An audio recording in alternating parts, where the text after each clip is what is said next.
O processo criativo é como uma pessoa, um indivíduo responde a uma situação numa época e num contexto. Isso vai variar muito ao longo do tempo, né, da história, do lugar e de que grupo social ele se insere. Eu vejo como uma coisa muito ampla, assim, que não é só, talvez o que se chama de indústria criativa participa, mas todas as pessoas participam disso. O processo de criação, ele é fruto da sua negociação com o mundo, e essa é a parte mais excitante.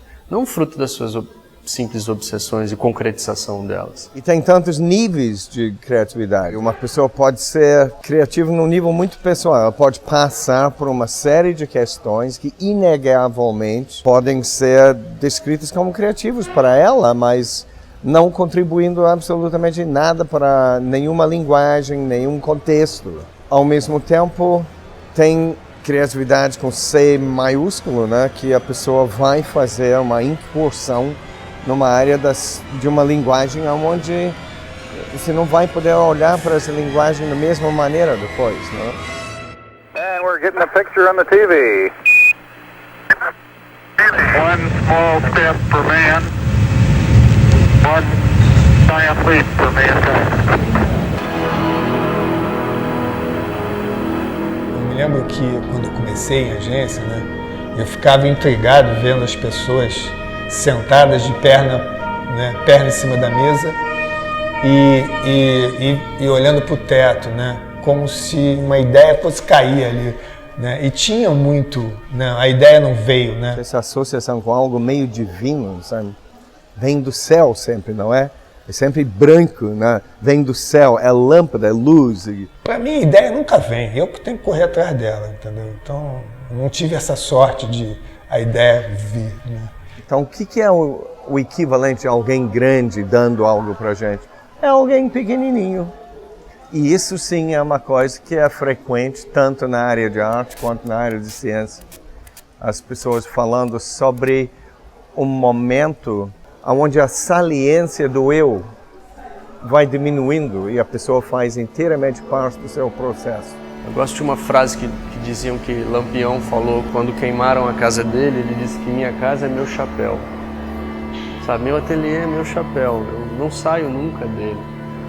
Então, como eu não bato ponto, eu estou sempre trabalhando. Então, para mim, detectar até como inicia meu processo de criação, na verdade, é difícil, porque a minha vida é um processo de criação.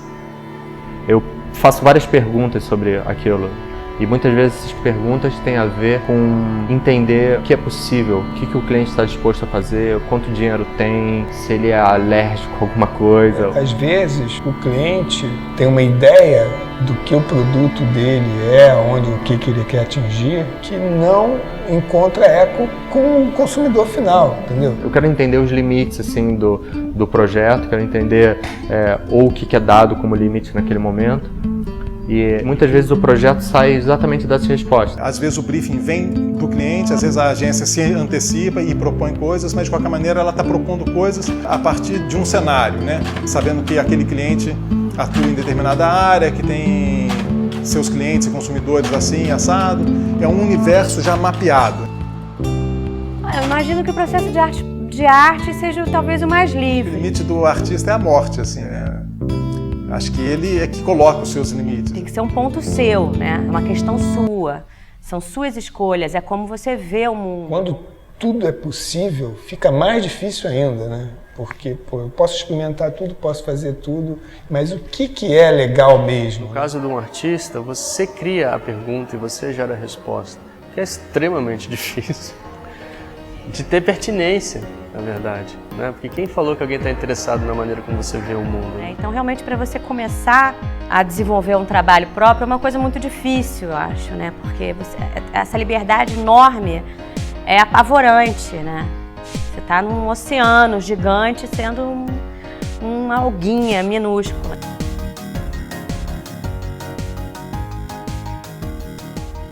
Acontece às vezes em arte você ser comissionado para fazer uma coisa, ter uma ideia. É o que chamam de site specific, né? Pensar num trabalho para um determinado espaço. O espaço é esse, os limites são esses, espaço, e você tem que colocar um pouco do seu e um pouco do que está vindo, sabe? Mas os prazos é que são diferentes.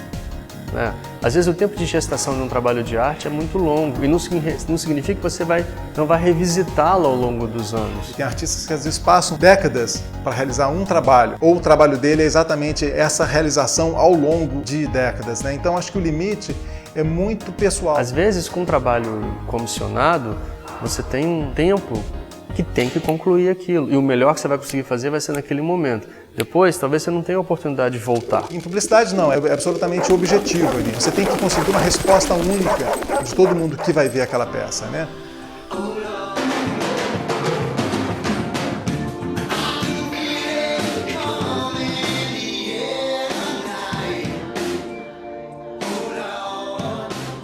Em arte é quase o contrário, assim, quanto mais as pessoas entenderem de maneira diversa, às vezes até oposta, tal, isso pode acrescentar, isso pode tornar um trabalho melhor ainda. A diferença está um pouco aí, sabe? E também a maneira como você faz concessões, a maneira como você negocia tem que ser um pouco mais livre.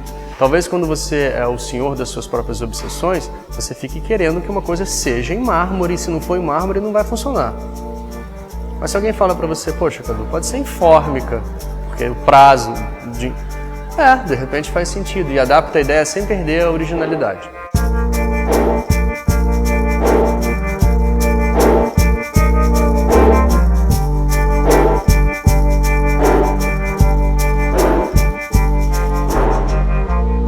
Publicidade e artes plásticas são duas atividades falsamente parecidas. A princípio, elas parecem que têm muita coisa em comum, porque você lida com imagem, de alguma maneira você tem a comunicabilidade em arte também, mas as motivações elas são muito diferentes, assim. Em publicidade tudo é muito coletivo, né?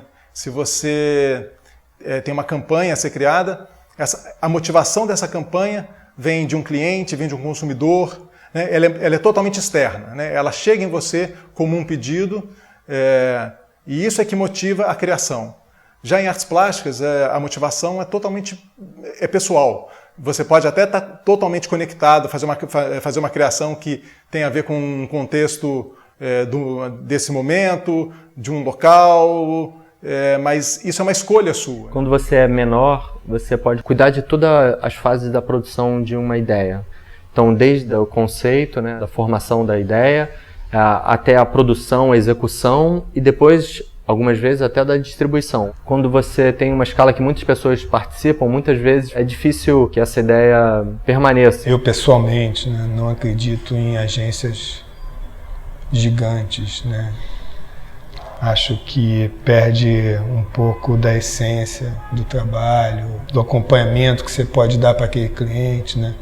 É importante você estar perto do cliente, você estar perto do que quem está fazendo, né? Uma agência de publicidade, isso é característica de uma estrutura grande, é como ela tem muita gente trabalhando para ela e pessoas muito boas em cada uma das áreas, ela consegue produzir uma quantidade de trabalho enorme num espaço de tempo muito curto. E quando você tem um escritório pequeno, você não consegue fazer isso. Pode ser uma questão de sobrevivência, você aprovar um projeto ainda em esboço, em ideias, ao invés de fazer ele tão acabado. Em propaganda tudo é mais horizontalizado, assim. Você pode ter lançar mão de várias ideias que não se conectam, ideias soltas, né? Pega uma aqui, outra ali, uma pessoa dá uma ideia, outra dá outra, a outra aponta para outro sentido, você junta tudo e consegue dar um sentido nisso.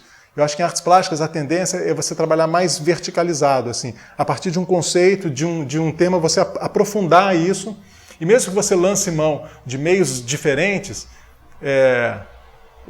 vai fazer um vídeo, vai fazer uma série de fotografias, uma performance, uma intervenção. Muitas vezes tudo isso está conectado em um conceito, em um tema, em uma motivação, uma questão mesmo, né? Então você verticaliza mais, assim. Quanto mais você aprofunda, tende a ficar mais interessante, né? Isso não é uma regra, lógico. A capacidade de levar um processo, de confiar num processo para ter um bom resultado. Isso eu acho que eu trouxe da arte para o design, mas ao mesmo tempo um método, uma certa etapa, fazer, avaliar, isso acho que eu vim descobrindo mais estando em contato com programadores visuais, sabe? A capacidade de utilizar um projeto como um projeto, que tem etapas de pesquisa, tem etapas de testes, tem etapas de experimentos, de colocar isso no mundo, ver se funciona, volta para ver os resultados. Talvez alguns artistas lidem com isso de uma maneira mais caótica, mas eu tenho certeza que isso também faz parte do processo de criação. Eu já tentei contaminar mais uma com a outra, assim, né? Tipo, puxa, eu posso pegar das artes plásticas e levar uma porção de coisa das artes plásticas, né, para a publicidade e tal. E tentei fazer isso várias vezes, mas não sei se eu fui muito feliz nisso, assim. Esbarra em alguns pontos, às vezes até em comunicabilidade, né? E talvez da publicidade para as artes plásticas seja mais fácil, assim. Eu acho que as artes plásticas, como uma expressão mais pessoal e artística, eu acho que elas aceitam mais outras contaminações mesmo, né? Outros transbordamentos. A publicidade tem um sistema um pouco mais endurecido e tal, talvez seja mais difícil, assim. Você consegue elevar coisas pontuais, né? Quero usar estética X. Aí você consegue colocar isso em uma campanha, em um vídeo, uma coisa assim, né? Mas num plano mais superficial, eu acho que não profundamente. Na passagem dos anos 90 para os anos 2000, eu senti assim que a propaganda, né, ela ganhou, né, mais de design do que tinha até então, né? Esses conceitos começaram a se misturar mais, né? E o que é bom, né? Um dos maiores publicitários do mundo é formado em design, né, que é o Marcelo Serpa. Ele estudou na Alemanha design, ele é um designer gráfico. Talvez isso explique um pouco a beleza e a consistência e a excelência gráfica que são a maioria dos anúncios das Havaianas. Tem uma excelência gráfica que é além de uma eficiência publicitária também, tanto que transformou a Havaiana, parte do sucesso da Havaiana certamente se deve à magnífica campanha. Eu sempre achei que o sucesso da Apple era tornar as coisas simples, né? Eu acho que as coisas simples, o sucesso de qualquer peça de propaganda ou de design é tornar as coisas simples para o consumidor. Ele entender rápido, por favor, não me venha com complicação. Torna as coisas mais fáceis para mim.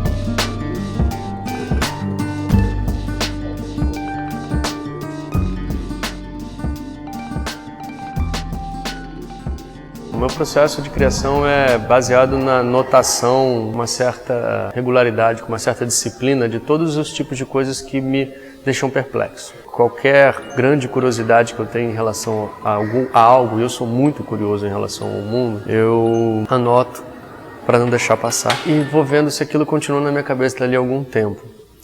Por algum motivo, por fazer isso já há muitos anos, você vai percebendo que essas coisas têm uma ligação entre si. Existe um fio condutor entre tudo aquilo que te interessa. Apesar de aparentemente serem coisas muito díspares, eu trabalho com música, trabalho com desenho, trabalho com robótica, trabalho com fotografia, trabalho com vídeo. Mas no fundo tem uma questão unindo esses incômodos.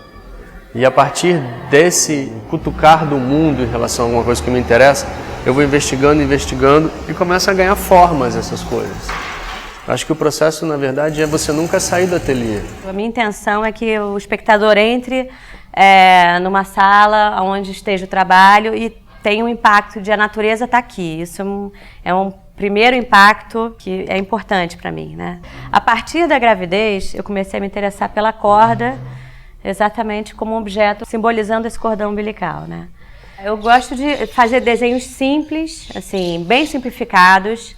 Não gosto de ter um projeto bem estruturado, desenhado, medido, com definição de cor e nada disso. Eu gosto de fazer desenhos bem simples e daí começo a desenvolver no ateliê, né, as esculturas, junto com as minhas assistentes. Tem as assistentes de costura que me ajudam a desenvolver essa parte braçal da feitura do trabalho. As coisas interessantes funcionam muito pela diferença das outras coisas e pela surpresa. Quando você encontra alguma coisa interessante, é alguma coisa que te surpreende e te coloca numa situação que aquilo que você já conhece não funciona tanto. Então você tem que se posicionar de outra maneira, você tem que pensar lateralmente, você tem que se mexer assim de alguma maneira. Eu acho que quando você participa desse processo de aprendizado, de uma comunicação de qualquer ideia, você lembra daquilo, acho, também com mais frequência, você tem um outro tipo de memória. O processo de trabalho em arte meu é um processo lento, mas muito intenso, assim.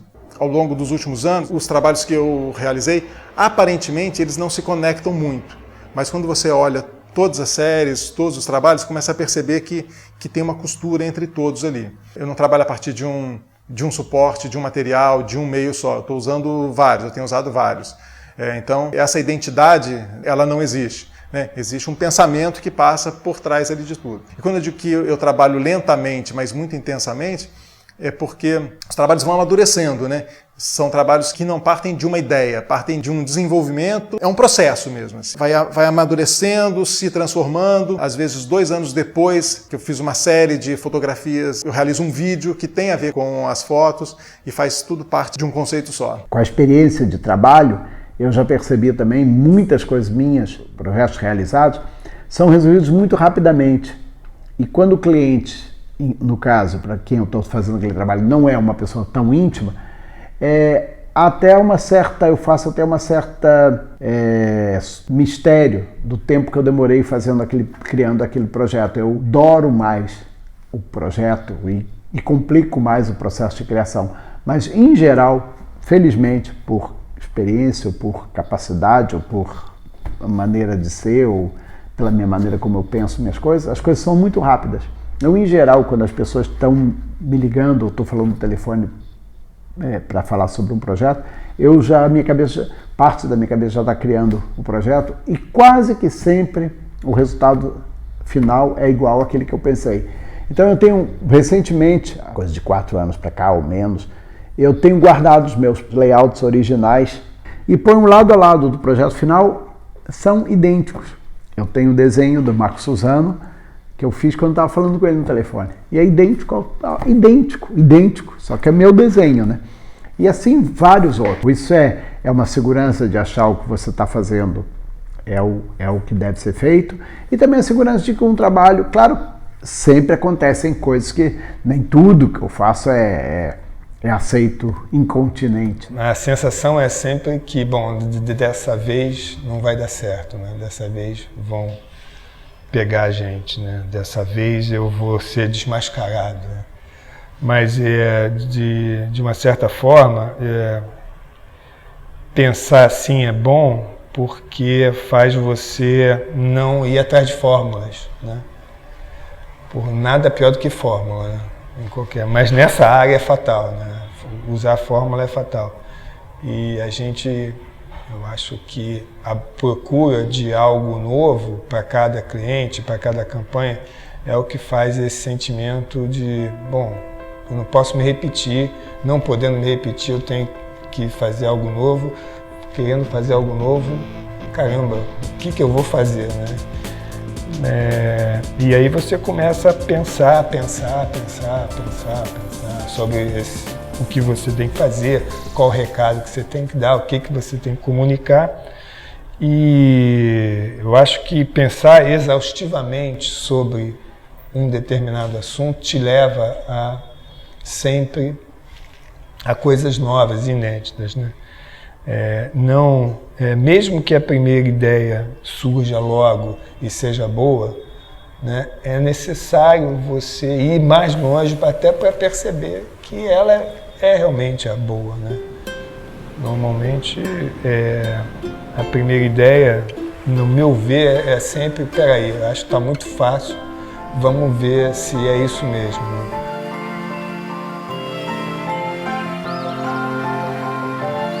O melhor plano de saúde é viver. O segundo melhor é Unimed. Sempre tem a mesma, o chefe me pede para entregar na sexta-feira, não posso ser criativo assim. Como que a sexta-feira foi uma imposição vindo de fora sobre o processo dele? Sexta-feira é parte do problema, entendeu? E tem que ser encarado como tal. Não é um teatro dentro do qual o problema é colocado. Sexta-feira, o limite de tempo é o problema. Tão um problema quanto qualquer outro aspecto do problema. Agora, o que a gente tem que entender, ou ao menos a gente tem que se livrar um pouco dos clichês envolvidos com a ideia do artista e o designer e coisas assim. Todo processo é importante. Sem processo não há nada. Não há nada. Após o expressionismo abstrato na década de 70 nos Estados Unidos, você foi tendo a possibilidade de que talvez a ideia ganhasse muita força. E às vezes o resultado em si não fosse o determinante do trabalho. Então começou a se olhar com muito valor o processo de criação de um artista. E nem tanto o resultado, talvez. Grande parte dos meus trabalhos são baseados no mergulho de processo, e o trabalho é consequência. O trabalho é quase só um anzol para fisgar o indivíduo para dentro da ideia. E ali o trabalho ocorre, dentro da sua cabeça. Também. Talvez na parte de design e propaganda, isso... Acho que pela agilidade com que as coisas são consumidas, nesse caso, isso infelizmente às vezes passa desapercebido. Apesar de eu saber, por ser professor dessa área, por já ter trabalhado muito com isso também, que é fundamental, que um bom processo garante um bom resultado. Você conhece a história do arqueiro japonês? Ele é um arqueiro zen, samurai maravilhoso. E ele é tão incrível. Ele leva, toda noite ele sai com seu arco e flecha, ensaiam. Ninguém vê, porque ele faz isso muito tarde. As pessoas querem até ver, mas é igual esperar Papai Noel quando você acabam dormindo antes. Mas de manhã, todo mundo vê que ele tem um curioso hábito de pintar alvos nas paredes das casas. Depois ele vai atirando. E de manhã as flechas não ficam, mas eles vejam pelos buracos que ele é muito certeiro, a maioria das vezes, de vez em quando um pouco fora, mas muito certeiro. E surgem então todas essas histórias sobre quão lindo é a capacidade dele atirar, o fato que ele se une com arco, flecha, alvo, vira uma coisa só, etc. Até que uma noite uma pessoa fica muito acordada, consegue ficar acordada e ver o samurai saindo de casa como eu esperava, com arco e flecha e lata de tinta, né, para pintar os alvos. Mas para o horror dele, ele percebe que o arqueiro atira primeiro, depois ele pinta o alvo em volta. Bem, resultado é igual, né? O produto está lá, é igual, né? Mas você sabe que não é igual. Você sabe que não é igual.